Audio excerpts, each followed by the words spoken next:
Yes, habari za wakati wewe ambao umekuwa ukitufuatilia tangu siku ya kwanza. Big shout kwako wewe ambao umekuwa ukiendelea kutufuatilia kutokea ndani ya mikoa 26 ya Tanzania na wewe ambao umekuwa ukitufuatilia kutoka nje ya mipaka ya Tanzania. Jina langu ni 255 Kenya na siku leo ni namba zilizobarikiwa 20251710 nikiwa na maana 2025 mwezi wa 10 tarehe 17 na nikukaribisha katika mastori ya town kutokea hapa nyumbani Tanzania, yani 255 ndio kodi.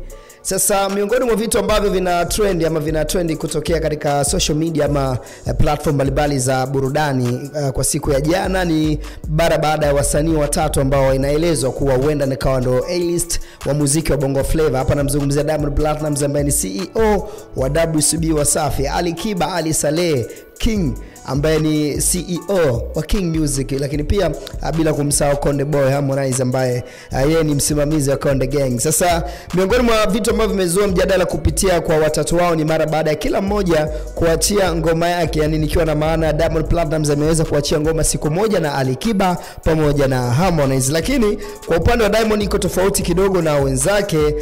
Hii inatokana mara baada ya Diamond kuachia ngoma ya Sasampa, na ni ngoma ambayo ukienda katika platform za Diamond Platnumz uwezi ukakutana nayo. Ni tofauti kidogo kwa upande wa Ali Kiba pamoja na Harmonize. Kwa upande wa Ali Kiba, yeye ukiingia katika platform yake unakutana na ngoma yake mpya ya Sela, ngoma ambayo mpaka hivi sasa ikiwa na masaa 13 ina views 74,000, yani watazamaji 74,000. Ni nyimbo ya dakika 3 na sekunde 10. So kama utapata time ukiwa kama mpenzi wa muziki wa Bongo Flava, make sure kwamba unakwenda kuicheki. Lakini pia kwa Harmonize, yeye ukiingia katika YouTube channel yake ukiangalia utakutana ngoma yake mpya ambayo amemshirikisha Ibra yenye views 119,000, ngoma ya Friend Zone ambayo ina masaa 13, nyimbo ya dakika 2 na sekunde 56.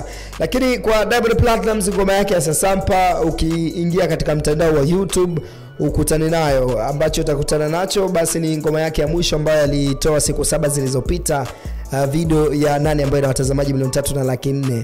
Lakini pia ukishuka chini kidogo utakutana na ngoma yake ya Msumari. Sasa miongoni mwa vitu ambavyo vimezua mjadala katika mitandao mbalimbali ya kijamii ni ngoma ipi na ya nani ambayo imetoka kali. Nimeona mjadala watu wengi wakiendelea kuulizana, lakini pia ni kushirikisha na wewe ambao unanisikiliza unatazama sasa hivi, drop kupitia comment hapo chini. Make sure kama unaniandikia ni ngoma ipi ambayo kwako wewe binafsi katika hizi ngoma tatu imekuvutia kinoma noma. Kwa kifupi ama kwa maelezo machache, Diamond Platnumz ngoma yake ni ngoma fulani vya kubang, ngoma yenye mahadhi ya mapiano. Ni ngoma ambayo amemshirikisha vocalist na baadhi ya wasanii kutokea South Africa ambao wamekuwa wakifanya vizuri, na Ali Kiba ni ngoma ambayo ameimba yenye mahadhi kama ya Bongo Flava. Vile vile kwa Harmonize amechanganya ni Afrobeat na mabiti ya Bongo Flava. Sasa miongoni mwa vitu kitu kingine ambacho kimezua mjadala kwa watu wengi ni pengine wasanii hao wameangalia upepo wa hali ya mambo ambayo yanaendelea hivi sasa wakaamua kutoa hizi ngoma. Wengine wakasema kwamba ni kama mmoja anataka kushindana na wenzake kuwafunika. Nataka kusoma maoni yako ambayo unaniandikia chini hapo, nijue nini ambacho unakiwaza ama umekifikiria mara baada ya wasanii hao ambao kimsingi wanafanya vizuri katika muziki wa Bongo Flava kuachia ngoma hizo tatu, na uniambie ni ngoma ipi na ya nani ambayo imekuvutia kinoma noma. I go by the name 255 Kenny, the one and only Kenny, presenter of heaven, producer of and director of all day. Till next time, bye.